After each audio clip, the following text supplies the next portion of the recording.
오늘 본문의 말씀은 일반인에게도 백만인의 상식으로 너무나 잘 알려진 소돔과 고모라의 멸망 사건과 관련되어 있습니다.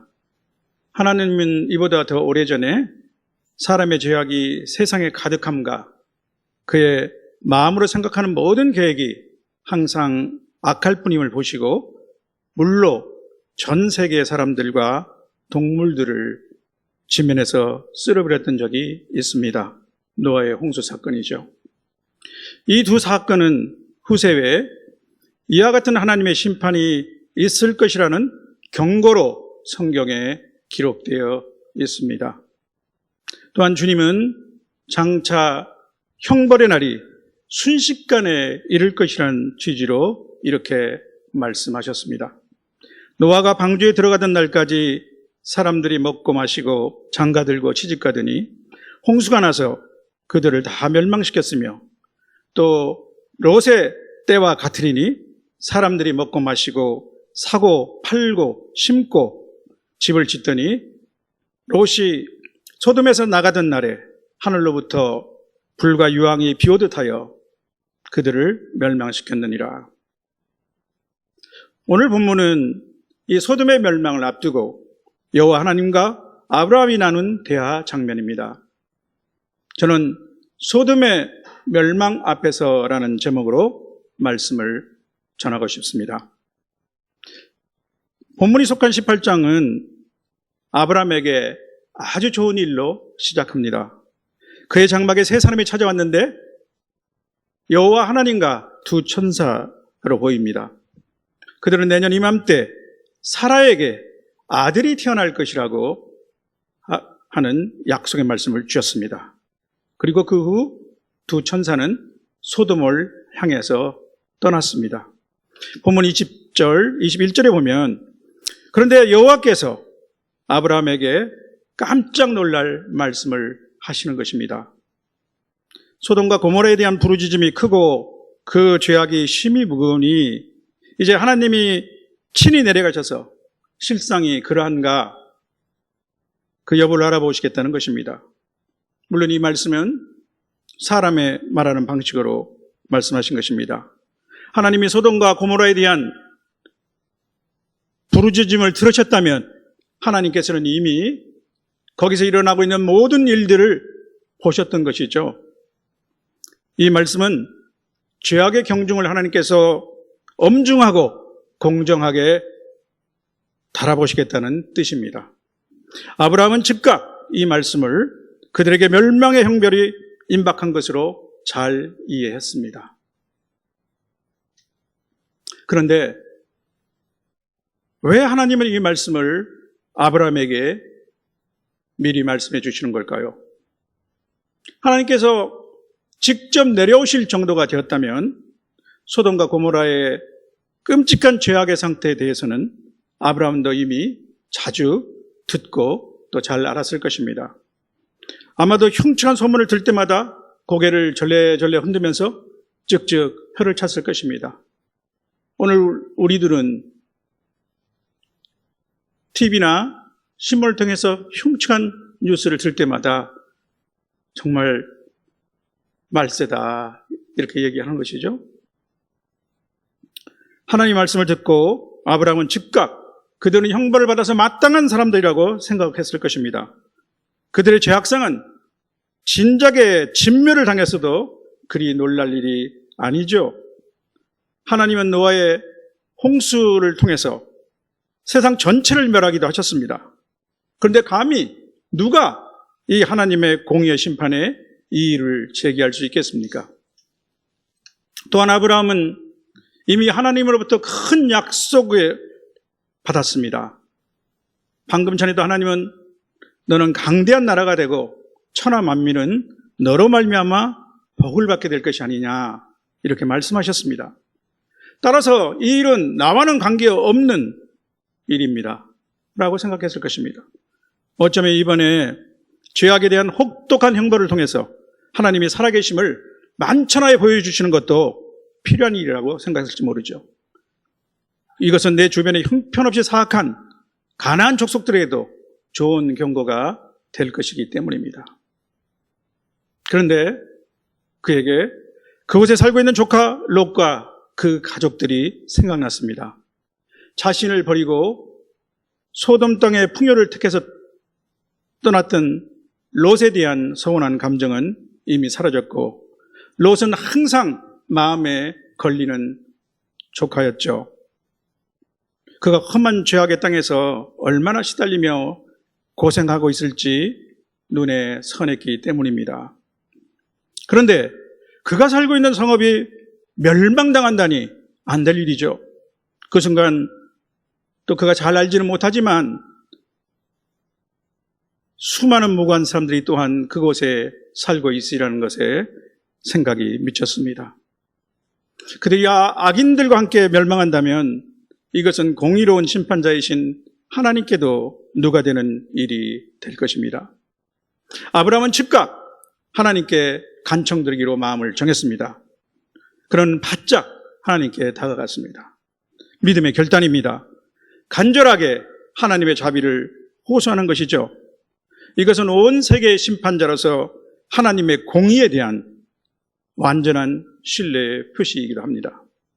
이렇게 해서 23절 이하에서 아브라함과 여호와 하나님 간의 대화가 시작됩니다. 대화체로 기록되어 있지만 성경에 최초로 기록된 엄숙한 기도입니다. 다른 사람을 위해서 간구하는 기도죠. 우리가 현재 사용하는 용어로는 바로 중보 기도입니다. 하나님은 아브라함의 간구를 기꺼이 끝까지 들어주셨습니다. 이 기도 안에는 하나님에 대한 아브라함의 믿음이 실려 있었기 때문입니다. 하나님은 자기를 신뢰하고 다가오는 자를 내치지 않습니다. 듣기를 즐겨 하시는 분이십니다. 23절에 보면 아브라함은 주께서 의인을 악인과 함께 멸하시니까 라고 질문하면서 또 25절에 스스로 답하고 또 반문하고 있습니다. 두란노 우리말 성경은 이 부분을 우리가 읽고 있는 개역 개정판에 비해서 히브리어 원문에 더 충실히 잘 번역하고 있는 것 같습니다. 의인을 악인과 함께 죽이고 의인을 악인처럼 대하시는 것은 주께는 있을 수 없는 일입니다. 온 세상을 심판하시는 분인 주께서는 공정하게 판단하려 하시지 않겠습니까?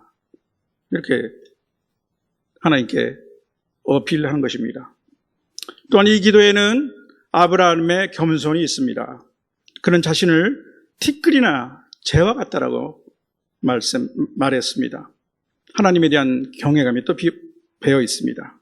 내 주여 노하지 마시고 제가 말씀드리게 하옵소서라고 3번을 거듭해서 말합니다. 중보자라고 해서 하나님께 용서를 요청할 권리를 갖고 있는 것은 아닙니다. 오직 하나님의 자비와 긍휼에 호소해야 하는 것입니다. 그리고 무엇보다 이 기도 안에는 간절함이 있었습니다. 소돔과 고모라를 하나님의 진노에서 건져내기 위한 사랑의 애원이었습니다.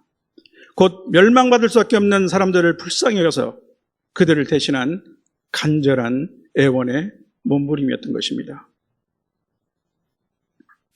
그리고 25절에 아브라함은 처음에 의인 50명이 있으면 그들을 위하여 이 성을 용서해 주실 것을 간청했습니다. 그는 용서의 조건을 다시 45명, 40명, 30명, 20명, 마지막에는 10명까지 낮춰갑니다. 하나님께 부르짖어 기도할수록 인간의 죄악의 실상이 더 선명히 부각되어 왔었기 때문일 것입니다. 동시에 또 인간의 의로움에 대한 자신감이 무너져 내려갔기 때문이겠죠. 그는 바로 자신이 먼저 제시한 그 조건을 무려 5번이나 그 조건을 낮춰주시길 읍소했습니다. 이쯤 되면 아주 때를 쓰는 것이죠. 그러나 하나님은 짜증을 내시거나 노여워하지 않으셨습니다. 매번 그 요구를 흔쾌히 들어주셨습니다. 하나님은 중보 기도를 기쁘게 받으십니다. 긍휼의 하나님이시기 때문입니다. 소돔과 고모라가 유황불의 심판을 받기 전에 회개하고 돌아오기를 바라고 기다리시는 분입니다. 사실 아브라함의 중보 기도를 원하셨던 분은 하나님이십니다. 그래서 여호와 하나님은 소돔의 멸망 앞에서 아브라함에게 먼저 이렇게 말씀하셨습니다. 내가 하려는 것을 아브라함에게 숨기겠느냐. 저는 신대원에서 히브리 성경 강동 시간에 한 가지 놀라운 사실을 배우게 되었습니다. 그것은 22절 하반절 말씀과 관련되는 것입니다. 22절은 이렇습니다. 그 사람들이 거기서 떠나 소돔으로 향하여 가고 아브라함은 여호와 앞에 그대로 섰더니 이 하반절에는 아브라함이 주어로 나와 있습니다. 그런데 AD 1000년경에 쓰여진 가장 권위 있는 마소라 사본에는 이 구절에 각주가 하나 붙어 있습니다. 바로 서기관의 정정이라는 표시와 함께 여호와는 아브라함 앞에 그대로 섰더니가 원문이라고 되어 있습니다. 하나님이 사람 앞에 서 있다는 표현은 필사자의 눈에 매우 불경스러운 것으로 보였던 것 같습니다. 사실 일반적으로 낮은 사람이 높은 사람 앞에 서 있다고 그렇게 이야기하죠. 이게 훨씬 더 자연스럽지 않습니까? 그런데 하물며 하나님과 관련해서는 어떻겠습니까? 그래서 필사자는 주어를 하나님으로 바꿔놓는 것으로 정정한 것 같습니다. 만일 원문이 맞다면 갇혀온 두 천사는 이미 소돔을 향했지만 여호와 하나님께서는 아직도 거기 아브라함 앞에 머물러 서 계셨던 것입니다. 정말 놀라운 구절이 아닐 수 없습니다. 하나님이 아직 아브라함 앞에 머물러 서 계신다. 하나님은 이처럼 아브라함이 간구해 주기를 원하셨던 것입니다. 그래서 중보자를 찾아 당시로는 가장 적격자, 아니 유일한 적격자가 될 수 있는 믿음의 사람, 하나님의 사람인 아브라함 앞에 서 계셨던 것입니다. 이것이 긍휼이 풍성하신 하나님의 마음입니다. 하나님은 멸망을 원하지 아니하시고 중보자를 찾으십니다.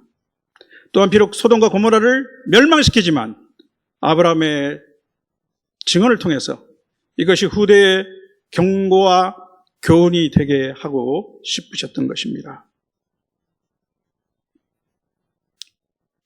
이렇게 보면 우리는 확신할 수 있습니다. 믿음은 중보합니다. 믿음의 사람은 중보 기도자입니다. 하나님의 마음을 모르는 자, 하나님의 긍휼과 사랑을 모르는 자들은 중보 기도자가 될 수 없습니다. 하나님의 용서를 경험하지 못한 자들도 담대한 중보를 할 수가 없습니다. 믿음이 없는 사람은 중보 기도자가 될 수가 없습니다. 하나님의 사랑과 용서를 하는 사람들은 중보합니다. 중보는 사랑입니다. 중보 기도는 하나님이 가장 기뻐하시는 기도입니다. 믿음의 기도입니다. 사랑의 기도입니다. 하나님이 귀 기울여 들어주시기를 원하시는 기도입니다. 하늘 보좌를 움직이는 기도입니다. 소돔의 멸망 앞에 아브라함은 중보 기도를 했습니다. 간절한 마음으로 하나님께 호소했습니다. 하나님은 이를 기뻐하셨습니다. 하나님은 지금도 중보 기도자를 찾고 계십니다. 그러나 소돔과 고모라는 멸망의 형벌을 피할 수 없었습니다. 10명의 의인을 찾을 수 없을 정도로 죄악이 가득 찼기 때문입니다. 그렇다고 하나님은 아브라함의 간구를 외면하지 않으셨습니다. 유황불의 멸망이 임하기 전에 롯과 그의 두 딸을 구원해 주셨습니다. 그들에게 천사를 보내시고 그들이 도망할 때까지 멸망의 시간을 늦추셨습니다. 그리고 그들이 도망간 근처의 작은 성읍인 소알도 멸하지 않으셨습니다. 성경은 이 사건을 이렇게 기록하고 있습니다. 창세기 20장 29절에 보면요, 하나님이 소돔과 고모라와 그 온 지역의 성을 멸하실 때, 곧 롯이 거주하는 성을 엎으실 때 하나님이 아브라함을 생각하사 롯을 그 엎으시는 중에서 내보내셨더라. 아브라함을 생각해서. 신약성경 베드로 후서의 기록은 이렇습니다. 소돔과 고모라 성을 멸하기로 정하여 재가 되게 하사 후세에 경건하지 아니한 자들에게 본을 삼으셨으며 무법한 자들의 음란한 행실로 말미암아 고통당하는 의로운 롯을 건지셨으니 이는 이 의인이 그들 중에 거하여 날마다 저 불법한 행실을 보고 들으므로 그 의로운 심령이 상함이라. 베드로후서 2장 6절에서 8절 말씀이죠. 롯도 평소에 신음하며 하나님께 구원을 호소했을 것입니다. 그의 가냘픈 기도와 신음소리에 아브라함의 메가톤급 중보 기도가 되어지면서 하나님은 그를 구원하셨습니다. 롯과 두 딸은 멸망 중에서 구원을 받은 것입니다. 그러나 롯의 아내는 도피 중에도 하나님의 명령을 어기고 뒤를 돌아보다가 소금 기둥이 되었습니다. 또 두 예비 사위들도 구원의 초창을 농담으로 여기는 바람에 성과 함께 유황불에 멸망했습니다. 하나님이 주시는 구원의 기회를 우습게 여기는 자는 구원을 받지 못합니다. 때의 엄중성을 구별하지 못하고 하나님의 준엄한 명령을 어기는 자도 구원을 받지 못합니다. 멸망과 구원은 결코 헛된 구원이나 허황된 이야기가 아닙니다. 한편 이 롯의 이야기와 관련해서 저는 개인적인 의문이 한 가지 있었습니다. 롯과 두 딸이 유황불 멸망에서는 구원을 받았지만 이들이 구원에 합당한 삶을 살지 못한 거 아닌가. 그렇기 때문에 이들의 구원이 과연 옳은 것인가 또 유익한 것인가 하는 이런 생각이 들었던 것입니다. 창세기 19장을 보면 롯과 두 딸은 소안에서 거주하기를 두려워하여 주변 산의 동굴로 들어가서 살게 됩니다. 배필을 찾을 수 없을 것이라고 걱정한 두 딸은 후손을 이어가기 위해 흉측한 모의를 합니다. 그들은 아버지에게 술을 먹이고 임신하여 아들을 낳게 되었습니다. 각각 오늘날 모압과 암몬 자손의 조상이 된 것이죠. 인간의 바닥없는 타락과 죄의 깊은 뿌리를 보여주는 것 같습니다. 그런데 이 설교를 준비하면서 문득 한 모압 여인이 떠올랐습니다. 누구겠습니까?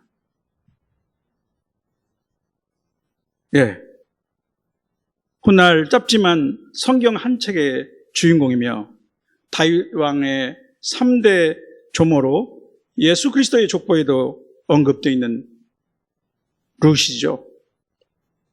하늘이 땅보다 높음 같이 내 길은 너희 길보다 높으며 내 생각은 너희의 생각보다 높으니라 라고 말씀하신 하나님 그 말씀 앞에 머리를 숙이지 않을 수가 없는 것 같습니다. 성도 여러분, 이제 말씀을 정돈해 보겠습니다. 소돔의 멸망 앞에서 하나님은 아브라함을 중보자로 세우셨습니다. 하나님은 중보를 원하십니다. 자비와 용서의 하나님이시기 때문입니다. 사랑의 하나님이시기 때문입니다. 이제 하나님과 우리 인간들에게는 완벽하고 영원한 중보자가 계십니다. 죄를 알지도 못하시는 분이 우리 모든 인류를 위하여 대신 죄가 되셨습니다. 그분은 하나님과 우리 사이를 가르는 장벽을 허무셨습니다. 접대관계를 자신의 몸으로 허무셨습니다. 그는 하늘에서 지극히 크신 이의 보좌 우편에 앉으셔서 우리의 중보자가 되어주고 계십니다. 바로 우리 주 예수 그리스도이십니다. 아브라함은 소돔과 고모라의 멸망을 막기 위해서 이 지역에 의인 10명이 있으면 용서해 주시라고 간구했습니다. 그러나 신약 성경은 우리에게 분명히 말씀하고 있습니다. 의인은 없나니 아무도 없다고 단언하고 있습니다. 하나님의 영광에 이를 수 있는 의인은 아무도 없습니다. 모든 인간은 죄에 삭신 죽음을 회피할 수 없으며 그 후에는 심판을 기다리는 존재입니다. 그런데 예수 그리스도가 십자가 죽음을 통하여 온 인류의 죄를 대신 처리해 주셨습니다. 바로 나의 죄값을 대신 지불해 주신 것입니다. 예수 그리스도는 성부 하나님과 인간 사이에 완전한 중보자가 되셨습니다. 오늘 우리들은 의인을 내세워서 하나님의 심판의 진노를 막으려 하지 않습니다. 하나님 앞에 진노를 막을 수 있는 자격을 갖춘 의인은 없기 때문입니다. 그 대신 우리에게는 완전한 중보자 예수 그리스도가 있습니다. 그리스도의 보혈이 하나님의 진노를 차단하는 유일하고 완전한 보호막입니다. 따라서 우리 인간은 죄인이기 때문에 하나님의 심판을 받는 것이 아닙니다. 그리스도의 중보를 받아들이지 않았기 때문에 심판을 받는 것입니다. 믿음은 중보합니다. 믿음의 사람은 중보 기도자입니다. 중보 기도는 하나님이 가장 기뻐하시는 기도입니다. 하나님이 귀 기울여 들어주시는 기도입니다. 중보는 사랑입니다. 예수님을 구주로 믿는 우리는 하나님의 자녀로서 주님의 이름으로 기도하는 권리를 부여받았습니다. 기도는 우리의 특권이자 동시에 우리의 의무입니다. 성도가 드리는 기도는 결코 허공에 사라지지 않습니다. 우리 담임 목사님이 자주 강조하시는 말씀과 같이 기도는 축적입니다. 또한 나와 여러분이 오늘 이 시간에 감당하는 작은 기도의 한 분량이 응답받는 기도의 전체 분량을 채울 수 있는 마지막 부분이 될 수도 있습니다. 얼마나 놀라운 일이겠습니까? 소돔의 멸망 앞에서 믿음의 사람, 하나님의 사람 아브라함은 중보 기도자로 세우신 것처럼 하나님은 우리를 중보 기도자로 부르십니다. 성도들은 중보 기도자가 되어야 합니다. 우리 주변에 우리의 기도를 필요로 하는 사람들이 얼마나 많습니까? 아직 예수님을 알지 못하여 멸망의 길로 가고 있는 사람들이 있습니다. 그들은 죽음의 심판이 있을 것이란 것도 알지 못합니다. 또한 각종 육체적 질병으로 시달리는 사람들, 또 우울증 등 마음의 병을 앓고 있는 사람들이 있습니다. 외롭고 불안한 사람들도 있습니다. 삶의 참 의미와 목적을 알지 못해서 인생의 허물을 느끼고 있는 사람들도 있습니다. 사랑하는 가족을 잃고 슬픔에 잠겨 있는 사람들, 또한 경제적 어려움에 처한 사람들도 있습니다. 하나님의 위로와 해결이 필요한 사람들이 아닙니까? 그들에게 나의 작은 기도의 몫이 보태져야 하는 것입니다. 오늘 내가 예수 믿고 복된 삶을 누릴 때까지 얼마나 많은 사람들이 나를 위해서 기도했겠습니까? 또한 누군가 날 위해 기도했고 또 기도하고 있기 때문에 오늘 내가 있지 않습니까? 우리는 복음에 비치고 중보 기도에 빚진 자들입니다. 19세기 말 흑암에 갇혀있던 우리나라에 많은 선교사들이 찾아와서 피와 땀과 눈물을 흘렸습니다. 또 그 선교사들 뒤에는 얼마나 많은 교회와 성도들의 눈물 흘린 중보 기도가 있었겠습니까? 이제는 한국 교회와 성도들, 바로 우리가 빚을 갚아야 할 때인 것입니다. 성도 여러분, 믿음은 중보합니다. 믿음의 사람은 중보 기도자입니다. 중보 안에는 예수 그리스도의 십자가 사랑과 고난이 담겨져 있습니다. 우리가 남의 어려움을 위하여, 특히 영혼 구원을 위하여 간절히 중보 기도할 때 기도를 해서 얻는 또 다른 큰 유익이 우리에게 있습니다. 내가 받은 구원이 얼마나 소중한 것인지 우리는 느낄 수 있습니다. 나의 나된 것이 정말 하나님의 은혜임을 세상 깨닫고 뜨거운 감사의 눈물을 흘리게 됩니다. 나를 찾기까지 찾아오신 하나님의 끈질긴 사랑의 추적이 느껴지며 목이 메입니다. 그리스도 사랑이 우리 마음에 부어집니다. 나를 대속해 주시기 위해서 피 흘려 죽으신 그리스도의 은혜를 내 영혼이 감사하며 기뻐하는 것입니다. 혹시 이 구원의 감격과 기쁨이 희미해지고 매일의 삶이 따분해진다라고 느끼는 성도들이 계십니까? 그런 분들은 당장 전도해 보십시오. 복음을 전해 보십시오. 또한 무엇보다 영혼 구원을 위하여 기도해 보시기 바랍니다. 성도 여러분, 소돔의 멸망 앞에서 하나님은 아브라함 앞에 서 계셨습니다. 믿음은 중보합니다. 믿음의 사람은 중보 기도자입니다. 오늘 내 앞에 있는 소돔의 멸망은 무엇입니까? 나의 중보 기도가 필요한 곳은 어디입니까? 하나님은 예수 그리스도를 우리에게 중보자로 내어주셨습니다. 그러나 아직도 그리스도의 십자가 중보를 모르거나 거부하고 있는 사람들이 많습니다. 수많은 영혼들이 멸망의 길을 가고 있습니다. 하나님은 나의 가정과 직장, 주변과 이웃들, 우리나라, 북한, 그리고 지구상의 많은 나라들로 우리의 시선이 향할 수 있기를 바라고 계십니다. 그것이 또한 우리 주님의 시선이 향하고 있는 것입니다. 저는 이제 설교를 우리에게 매우 익숙한 베드로후서 3장 8절 9절의 말씀으로 마치고자 합니다. 이 시간 저와 여러분에게 들려지는 성령의 음성이 되기를 주님의 이름으로 축원합니다.